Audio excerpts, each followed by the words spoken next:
C'est dans un contexte assez particulier qu'on se rencontre ce soir. Hein.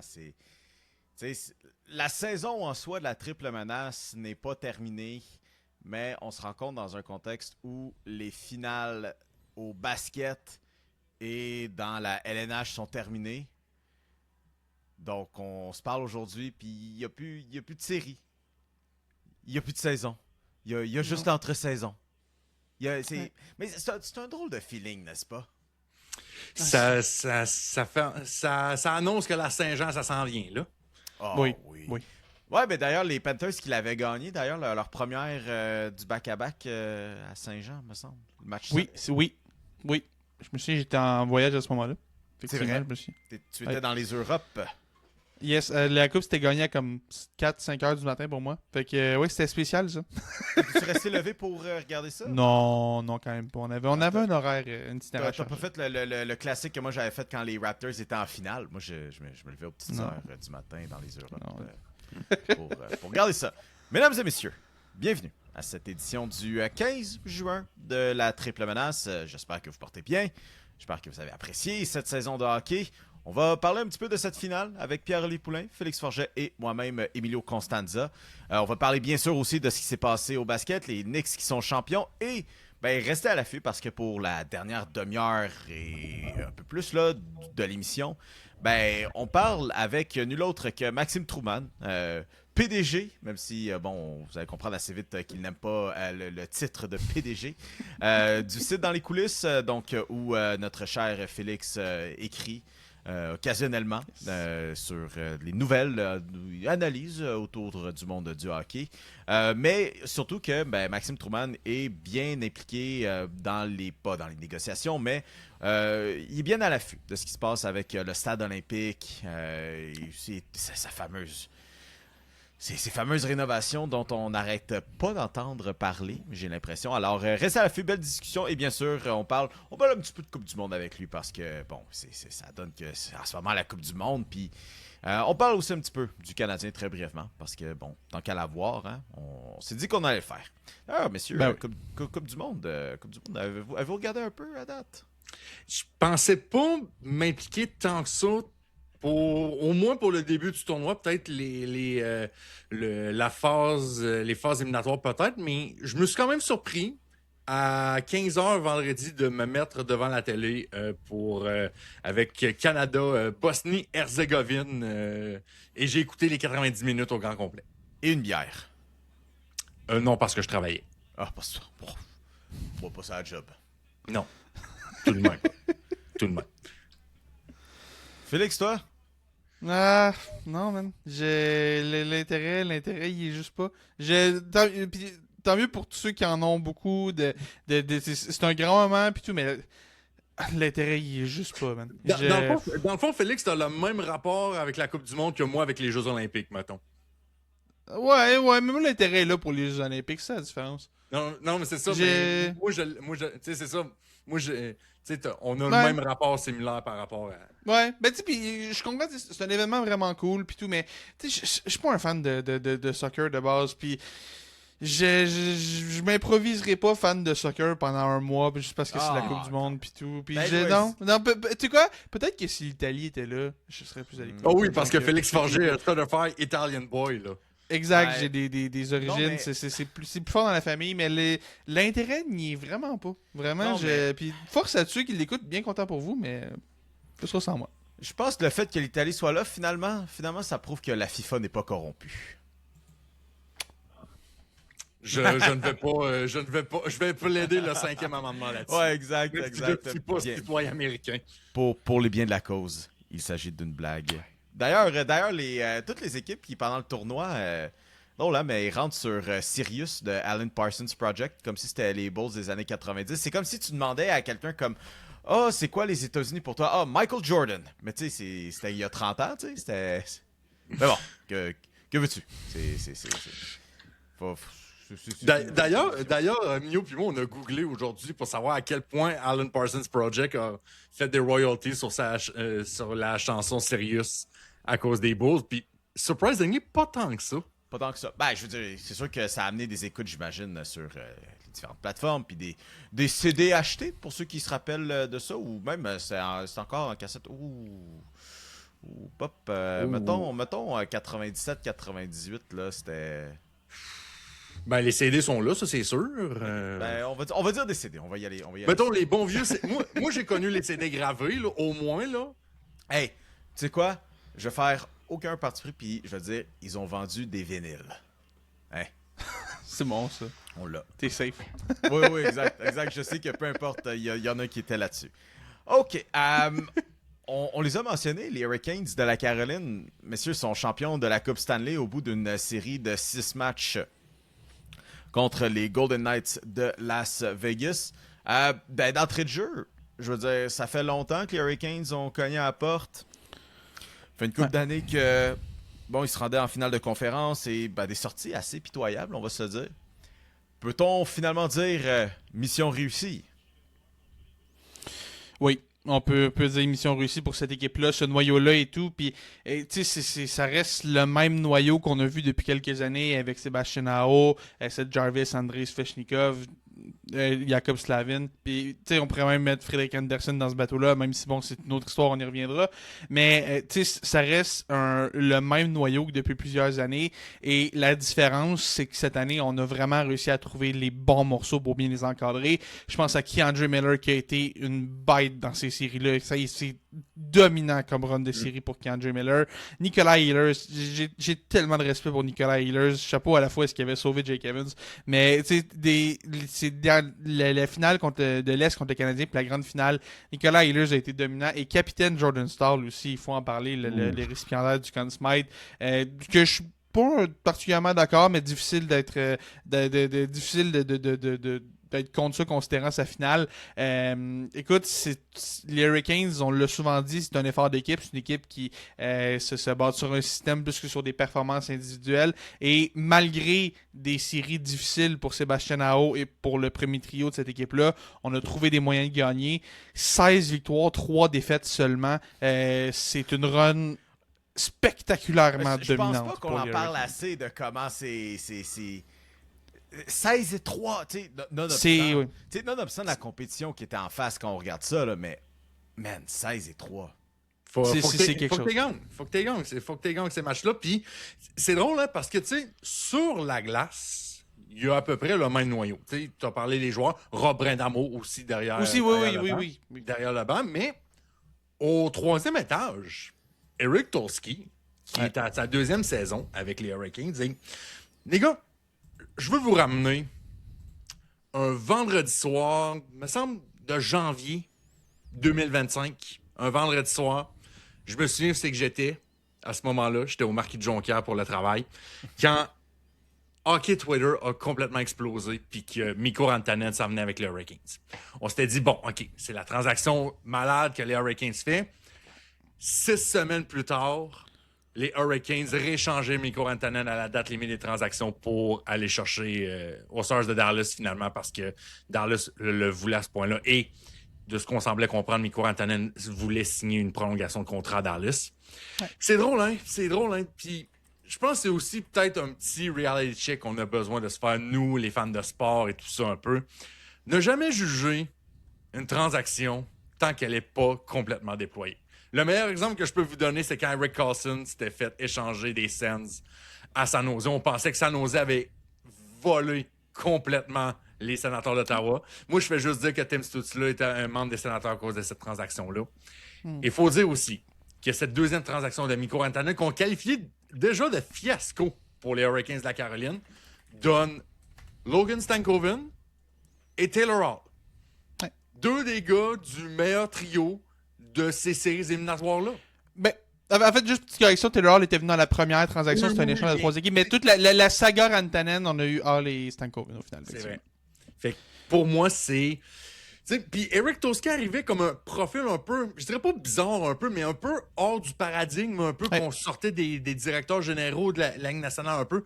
Gars d'Harvard, qui est un inventeur, qui a plusieurs dizaines de brevets pour de la technologie puis tout ça, arrive comme directeur général des Hurricanes de la Caroline, puis on se dit, c'est qui un peu cet alien-là, un peu, sans dire qu'on était genre, sans dire qu'on se disait, man, ce gars-là connaît rien au hockey, on était comme, c'est qui ce gars-là? Il me semble qu'il est différent des autres. Mais finalement, il a peut-être fait la transaction qu'il fallait faire pour amener les Hurricanes de la Caroline en finale de la Coupe Stanley, parce que faut quand même pas oublier, avant de gagner la Coupe Stanley, les Hurricanes de la Caroline, ça fait 8 ans de suite qu'ils ont gagné au moins une ronde éliminatoire. 8 ans de suite.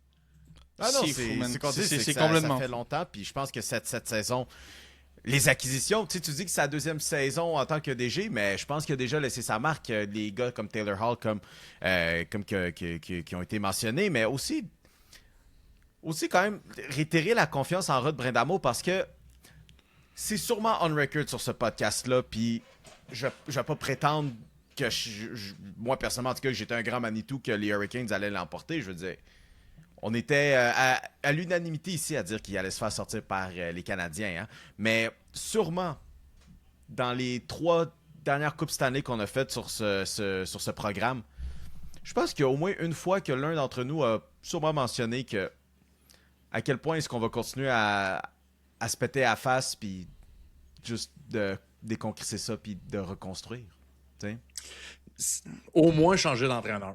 T'sais, au moins, je suis sûr qu'on a, à un moment donné, puis on n'est pas les seuls. Là. Il y en a sûrement des dizaines de milliers qui ont pensé ça, que Rod Brind'Amour, à un moment donné, ça fait de son temps. Puis on pensait un peu que c'est plus le nom qui permet de garder sa job plus que d'autres choses. Mais on se rend compte, ce gars-là, un peu comme son rôle qu'il avait eu pour la Coupe Stanley 2006, a instauré une culture, a installé un système de jeu hermétique, structuré, parfait, où que le capitaine, le centre de premier trio, le gardien numéro 1, tout autant que le 13e attaquant ou le 7e défenseur est un élément clé pour réussir.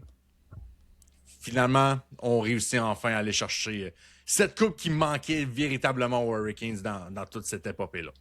Absolument, absolument. Puis écoute, écoute, tu parles de ça, là, ça m'a marqué quand je regardais les célébrations de voir que les gars qui étaient pas habillés, là, généralement, tu les vois sortir en soute ou quoi que ce soit là, pour aller célébrer avec l'équipe. Nicolas Deslauriers, il espérait que Kotkaniemi et tous les autres joueurs qui jouaient pas aujourd'hui sont sortis en uniforme complet pour aller célébrer avec le reste de l'équipe sur la glace. C'est quelque chose qui m'a marqué. J'ai trouvé ça vraiment, vraiment cool de voir ça. Puis tu dis, tout le monde, c'est important, tout le monde a un rôle à jouer. Puis c'est vrai, puis tu sais, on en a parlé, tu l'as dit sur ce show-là, on en a parlé, Rod Brind'Amour, le gros narratif autour des Hurricanes, et j'en suis coupable, d'ailleurs, j'ai propagé ce narratif-là. On l'est tous ici. À là. un certain point, on l'a tous dit. Le gros narratif, c'est cette équipe-là était 1-16 à ses 4 dernières présences en finale de conférence. Je veux dire, c'était objectivement ça. On se demandait est-ce qu'on a plafonné. Puis, tu sais, chapeau à Eric Tulsky, tu l'as dit, pour cette transaction-là, Stankoven, et d'avoir signé d'ailleurs Stankoven et Jackson Blake, l'autre morceau de ce trio-là. Ces deux gars-là vont toucher 11 millions par année combinés pour les 8 prochaines saisons. Souvenez-vous de repenser à la run de série qu'ils viennent de faire. Ces deux gars-là vont coûter 11 millions combiné pour les 8 prochaines saisons. Ça, c'est de la belle petite business quand même. Puis, tu sais, c'est Nicolas Ehlers, K'Andre Miller, puis, écoute, un autre gars dont on n'a pas encore parlé, et il faut en parler, Frédéric Anderson a eu des excellentes séries, mais le gardien qui a mené cette équipe-là à bon port à la fin de la série, c'est Brendan Bossy. Et comment Brendan Bossy a été acquis? Au balotage. C'est encore Eric Tulsky qui a sorti ça d'un peu nulle part, qui est allé chercher ce gardien-là qui faisait quelques années qu'on parlait de lui en bien comme étant un bel espoir, mais tu sais, quand même vieillissant, avait de la misère à s'établir à Boston derrière Ullmark et Swayman. S'est ramassé en Caroline un peu par hasard parce que les Panthers ont besoin de balloter un gardien et non seulement est devenu un morceau important de cette conquête de la Coupe Stanley en finissant la série, c'est un gardien qui a gagné 32 matchs cette saison sur, je crois, 40. C'est un taux de victoire très, très, très, très, très élevé pour Brendan Bossy, qui est venu sauver un peu l'équipe avec Anderson et Kochetkov blessés, et qui est encore venu sauver l'équipe en grande finale. Sérieusement, pour tout ce qui a amené à cette équipe-là depuis le début des séries, c'est un des joueurs réclamés au balotage qui a probablement eu le plus grand impact sur la saison de son équipe. Au final, tu sais, on parle beaucoup de Gustav Forsling qui a été un home run pour les Panthers. Puis, avec raison, mais Brendan Bossy, ce qu'il a fait à lui seul dans cette série-là, et cette saison en général, c'est un des très, très, très, très, très bons coups d'Eric Tulsky dont il faut parler aussi. D'ailleurs, si je ne me trompe pas, est-ce que ça se peut aussi que Gustav Forsling est arrivé en Floride des Hurricanes? C'est les Blackhawks sur les Hurricanes. Parce que je pense qu'il fait les deux Des équipes, mais je me des souviens pas d'où il vient. Ah, mais Vas-y. oui, des Hurricanes. Il a fait les Checkers de Charlotte avant de partir avec les Panthers. Ouais, ben tu vois, Bossy, c'est le cadeau de retour des exact. Panthers. Tout le C'est monde les est content. Panthers qui l'ont mis au balotage. Exact. Réclamé au Tout le monde balotage, est puis content. échangé de Chicago aux Hurricanes avec Anton Forsberg pour Calvin DeHaan. Vous vous rappelez de Calvin DeHaan et Alexis Sarella? Aïe, aïe, aïe. Calvin Hahn, ça c'est. Écoute, throwback 2010, équipe Canada Oh, oui. Junior, là. A été repêché. Même plus que ça, peut-être, là. Il était repêché au fameux repêchage à Montréal de 2009, celui de John Tavares. Comme quoi le temps le fait les choses. D'ailleurs, les gars, c'est ce que moi j'ai laissé dans mes notes. Tu sais que tu t'en viens vieux quand, tu sais. On dit là, Oh, c'est mon Dieu. le Ça, temps ça fait s'en bien va, les là. choses, hein, parce que ça fait 20 ans que les Hurricanes ont remporté leur première/dernière Coupe Stanley. C'était contre cette fameuse équipe des Oilers d'Edmonton. Hein, Pop, c'était de la belle époque, mais tu sais quoi, Pop? Je vais embarquer dans le train avec toi. Parce que je me rappelle quand même un petit peu de cette finale-là. J'avais quoi, 6 ans dans ce temps-là, puis je me rappelle un peu, très brièvement. Pas grand-chose. Je pourrais pas dire que... Tu sais, je pourrais pas dire que Ryan Smith a porté les Oilers sur son dos durant un long parcours éliminatoire, tu sais. De Mais- toute façon, les vrais savent que Fernando Pisani was the real GOAT des Oilers cette année-là. Oui, oui. Non, mais quand les Canadiens ils sont fait éliminer il y a 12 ans par les Rangers, vous vous rappelez de ça? Ouf. Ouais. Est-ce qu'on Ben, tu sais, est-ce qu'on c'était- veut vraiment... On veut La vraiment grosse aller là? histoire, c'était que les Rangers se rendent en finale de la Coupe Stanley pour la première fois en 20 ans.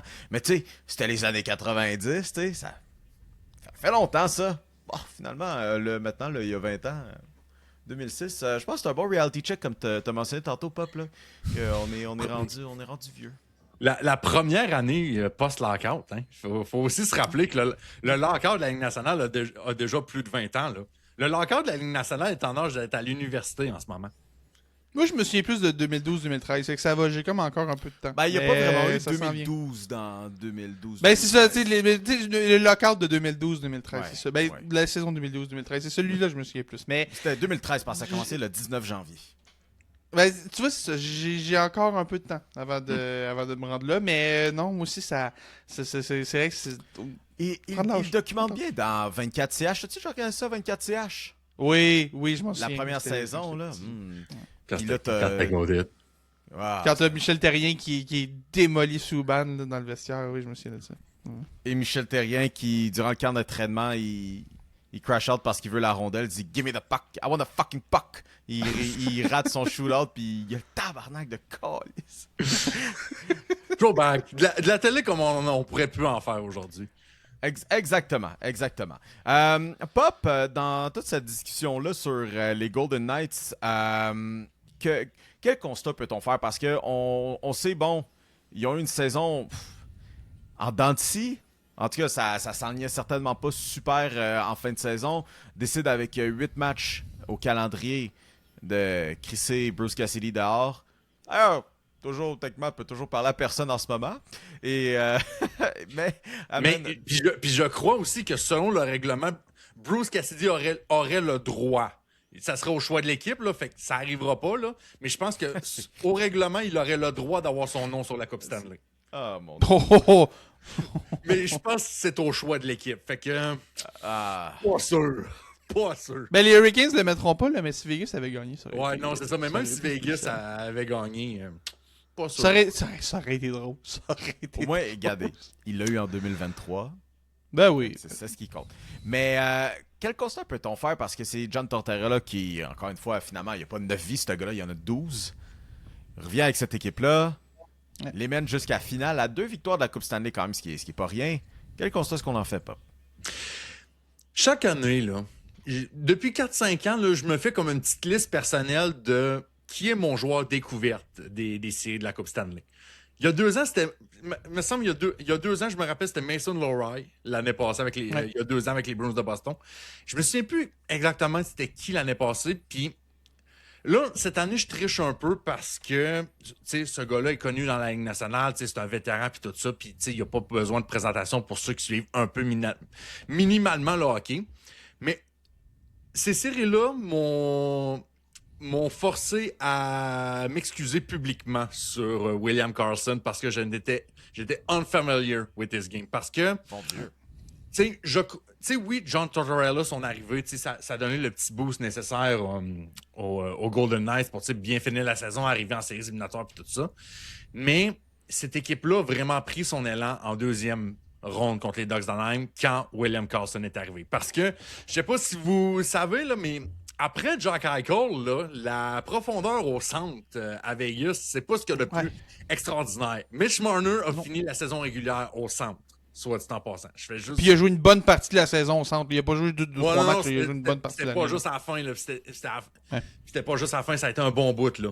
Puis, tu sais, William Karlsson, il y avait tout le temps comme ce gars-là qui marque genre 5-6 buts avec les Blue Jackets, puis il se fait donner au repêchage d'expansion, marque 40 et plus buts avec Vegas. Ouais. Je suis comme, c'est quoi ça? C'est quoi cette hostie de bullshit-là? Puis finalement, j'ai enfin compris parce que ce gars-là a amené cette attaque à un niveau exceptionnel pour amener cette équipe-là. Tu sais, lui, avec Brad Howden puis Mitch Marner, ça a été le trio incommensurable pour les Golden Knights de Vegas. Puis, tu sais, il y a plusieurs qui verraient Brandon bosser son arrivée dans la série, être le point tournant de cette finale-là, mais tu sais, je pense que ceux qui regardaient Vegas, on pouvait se dire, je sais pas comment qu'on va réussir quand William Karlsson s'est blessé puis qu'il a dû manquer finalement les 2 derniers matchs de cette série-là. Puis on regardait ça puis j'étais comme, je pense, un peu comme Montréal, un peu. Les 2 derniers matchs, on pouvait se dire, ça commence à être un peu une petite agonie. Là. Ben, je pense qu'on était rendu là un petit peu du côté de Vegas. Là.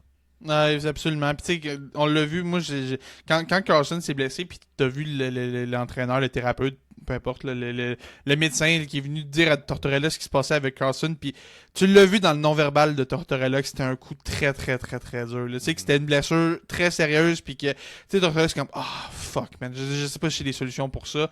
Tu sais, puis oui, c'est vrai que c'est un gars qui a changé vraiment la donne.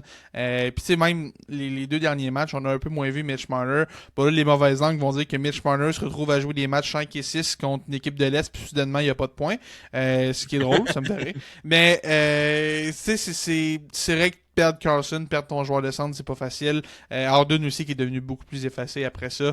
Tu sais, je pense qu'à Vegas, on a été chanceux que tout tombe bien puis qu'on trouve notre rythme rapidement, mais perdre Carlson, je pense qu'on était peut-être à pas grand chose non plus. T'sais, on était peut-être à 1 ou 2 blessures, que le château de cartes s'écroule, puis je pense que c'est ça, quand Carlson s'est blessé, le château de cartes, on a livré une bonne opposition aux Hurricanes. C'est la seule équipe qui a gagné plus d'un match dans sa série contre les Hurricanes cette année, mais je pense qu'on a juste manqué de gaz quand Carlson s'est blessé, et j'ai hâte de voir la liste des blessures chez Vegas, de Vegas, parce que tu parles de comme quoi c'est mince derrière Jack Eichel. Jack Eichel a une finale vraiment, vraiment ordinaire. J'ai aucun très bon match de Jack Eichel en tête dans cette finale-là. D'ailleurs, il en a manqué une bonne tantôt là, de mettre les siens au tableau. Là.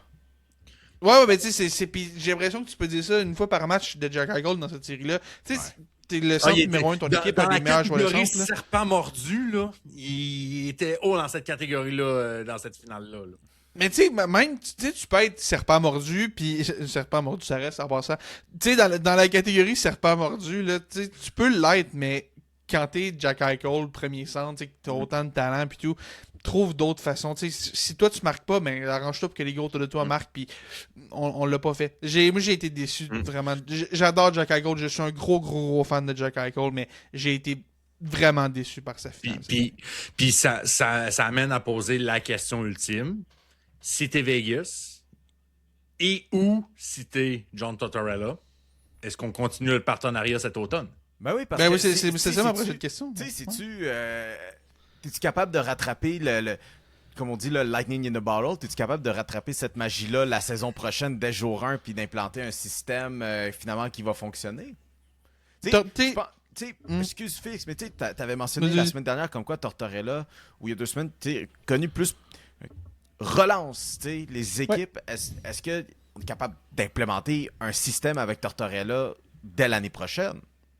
Écoute, tu sais, peut-être qu'on va se dire, gars, ça a tellement été un beau parcours, on va réessayer. Puis je pense que Tortorella, tu sais, Jack Eichel, Mitch Marner sont tellement des gars responsables sur 200 pieds. Puis William Carlson, si j'ajouterais là-dedans, là. Tu sais, il y a tellement de gars responsables sur 200 pieds dans cette équipe-là que si tu demandes à Tortorella, veux-tu coacher cette équipe-là l'an prochain, je pense qu'il va dire oui. Mais tu sais, il faut rappeler que quand ça a été annoncé, cette embauche-là, c'était assez clair. C'est Tortorella qui a dit, moi, je finis l'année, je fais la run de série, puis après ça, je m'en vais. Tu sais, c'était clair. Il l'a réitéré au début de la finale. Il dit, moi, quand je suis venu ici, c'était assez clair. Je finis cette run de série là puis that's it. Là, on sait que la victoire peut changer bien les choses. Puis, même s'il n'y a pas eu la grande victoire, il y a eu bien des petites victoires en chemin. Peut-être que de s'être rendu au match 6 de la finale de la Coupe, même malgré la défaite, est-ce que ça va un peu lui redonner la piqûre, lui donner envie de faire une saison complète? Peut-être qu'on va se dire pour un an, puis après ça on réévalue, mais je suis curieux de voir parce qu'il y a d'autres noms aussi qui circulent à Vegas déjà un peu là. Si je me trompe pas, c'est l'entraîneur-chef du club école qu'on souhaite possiblement promouvoir. C'est un nom qui est circulé. J'ai hâte de voir, ça va être très intéressant. Puis tu sais, peut-être que c'est eux qui vont finir avec Mike Babcock, qui vont appeler Babcock, qui vont faire bagarre, ils vont vous sauver de vous-même les Oilers. Puis celui-là est plus une blague qu'autre chose là. Mais tu sais, c'est vrai que ça va être extrêmement intéressant parce que c'est rare que tu vois une équipe qui se rend en finale de la Coupe Stanley, même au match 6 de cette finale-là, et la situation d'entraîneur-chef pour l'an prochain est aussi nébuleuse. Ben oui. D'ailleurs, fait un bout qu'on n'a pas entendu parler de Babcock. Hein? Il me semble que ça fait une semaine qu'on se dit que c'est supposé être canné. Tu penses quoi avec l'association des joueurs puis leur espèce de référendum, là?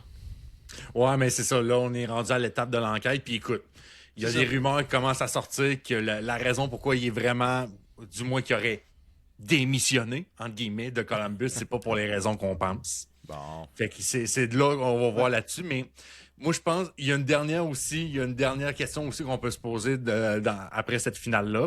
Mm-hmm. Est-ce que, après une Coupe Stanley et un trophée Conn Smythe, est-ce que Jordan Staal décide, moi, je quitte avec la meilleure fin possible, puis que c'est terminé pour moi, même s'il reste encore une année de contrat? Oui. Il n'y a pas d'autre manière. Tu sais, je sais pas.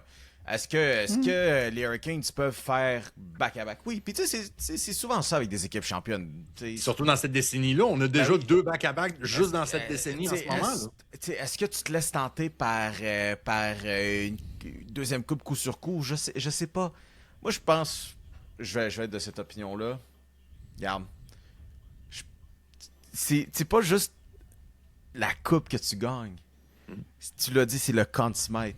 C'est comme la consécration ultime. Tu t'as retrouvé non seulement champion, mais un Conn Smythe en plus. Ça vaut bien cher. Puis de pouvoir dire, tu sais quoi, c'est fini. Rod Brind'Amour, c'était pas justement ça aussi. C'était ici. Oui, effectivement, il avait pris sa retraite avec un... Pas de Conn Smythe, par exemple, mais une Coupe Stanley aussi. Ouais. Non, c'était Cam Ward qui avait gagné le Conn Smythe. Oh mon Dieu, Cam Ward.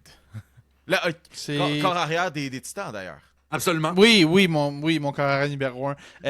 Non, mais c'est vrai que c'est intéressant pour Jordan Staal. Écoute, venant de mon feeling à chaud, j'ai l'impression qu'il va revenir faire sa dernière saison. Tu sais, il va avoir 38 ans, ça va être tout. Mais en même temps, est-ce que je le blâmerais de prendre sa retraite quand il est au sommet du monde du hockey en ce moment? Absolument pas. Je pense que les Hurricanes ont un capitaine tout désigné qui s'en vient avec Sébastien Aho. Quoi que ça pourrait être Jacob Slavin aussi, je serais pas surpris. Mais tu sais, je pense que comme la succession est déjà assurée, je pense que si Jordan Staal veut prendre sa retraite, les Hurricanes vont quand même être en de bonnes mains. C'est un gros morceau, on l'a vu dans cette finale-là, il a été vraiment bon. 6 buts à ses 5 premiers matchs, 6 buts en 6 matchs au total. Une excellente finale. Mais non, mais pas, je pensais que tu allais m'envoyer sur une autre question, moi, parce que tu me parles d'une Coupe Stanley et d'un honneur individuel. Écoute, mine de rien, non. Taylor Hall, en ce moment, a une Coupe Stanley et a gagné un trophée Hart il y a quelques années de ça. Habituellement, ceux qui ont une Coupe Stanley et un trophée Hart, ça finit au temps de la renommée, cette histoire-là.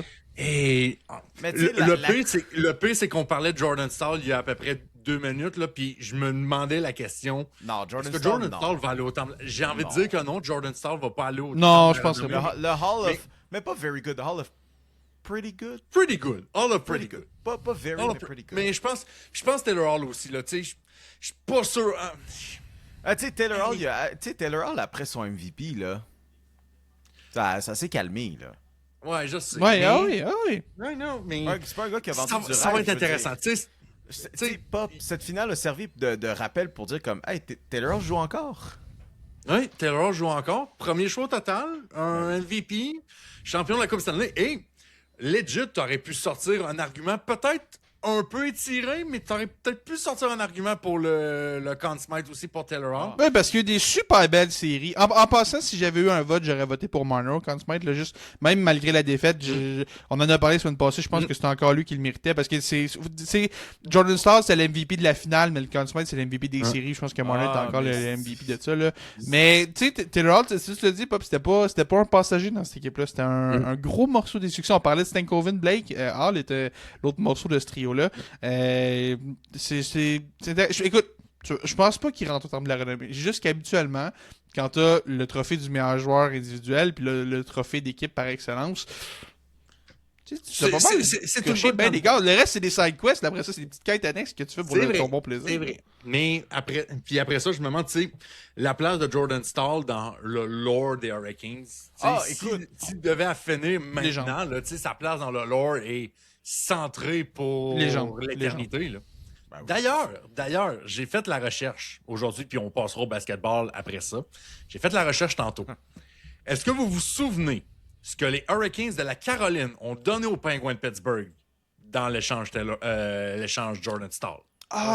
C'est-tu genre Matt Niskanen? Non. Ah, je sais, je l'ai vu cette semaine. Oli Jokinen? Non plus. Non, c'était pas... voyons. OK, moi j'ai la liste ici. Il y avait eu 2 joueurs et un choix de première ronde. Ah, je l'ai vu cette semaine, ça me revient pas, ça me fait chier ça. Fait que ça, c'était quoi, 2010? 2012. Moi aussi, j'ai été surpris. Moi, je pensais que c'était genre, après le back-à-back Détroit Penguins, moi, je pensais que c'était terminé pour Jordan Staal, mais finalement, non. Ça finit en 2012. Le choix de premier tour, est-ce qu'il s'avérait être Kasperi Kapanen? Non, parce qu'il était drafté par Non, Toronto. on est encore un peu trop tôt. Kapanen, c'est 2014, ça me semble, si je me trompe pas.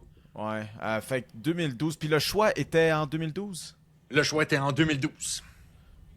Man, c'était-tu genre... c'est pas son nom, Schmaltz, le défenseur? Non. Non, c'est pas Nick Schmaltz. C'est Jordan League, c'est l'attaquant. Ouais, mais... mais la transaction effectuée le 22 juin 2012, donc peut-être à 1 ou 2 journées près, là, si c'est pas le cas, là, à la fin que moi je finissais le secondaire, sur dit en passant. Les Hurricanes de la Caroline envoyaient Brennan Sutter et Brian Dumoulin, ainsi qu'un choix de première ronde en 2012, qui était devenu quand même le 8e choix au total en 2012. Il a été étudié pour qui, finalement? Quoi? C'était qui le joueur qui était prêt avec ce choix-là? Derek Pouliot. Oh!